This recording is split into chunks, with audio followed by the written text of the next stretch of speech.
Morning చేయడం thank you sir కాదురా, thank you sir అని చెప్పి కూర్చోవాలి. అరే సార్ గుడ్ మార్నింగ్ ఎప్పుడే ఎక్కువ అట్లా ఇట్లా అంటే ఏం సార్ వచ్చిన పని చెప్పరాదు ఫస్ట్. సరే అయితే ఏదో ఒకటి. అరే మీకోసం మంచి గుడ్ న్యూస్ తెచ్చినారా భయ్. సార్ ఇంగ్లీష్ టీచర్ ఓకే చెప్పింది ఏంటి?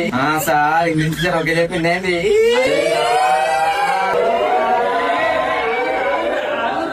రేపటికే మీకు దర్శనం అంటేసినా. సరే మస్తు ఎగిరినావు అని హోంవర్క్ సాల్వ్ కి రాసుకో. అమ్మ నేను అప్పుడే అనుకున్నాను ఇది ఏదో ఒక ఫిట్టింగ్ పెడతాడని వెతికినాను. సరేనా రాసుకోరా, హోంవర్క్ ఇస్తున్నా. అరే సార్ క్లాస్ వర్క్ అని హోంవర్క్ అని మనం రాసాంరా. నువ్వు హోంవర్క్ గురించి ఆలోచిస్తున్నావు రావా? నేను దసరా వస్తుందని బట్టర్ గురించి బుక్లన్నీ అమ్మేసినారా బాబు? బట్టర్ గురించి బుక్లన్నీ అమ్మేసినారా బాబు? అరే సార్ ఎంత వర్క్ అని 5 days కూర్చున్నాం మొత్తం కంప్లీట్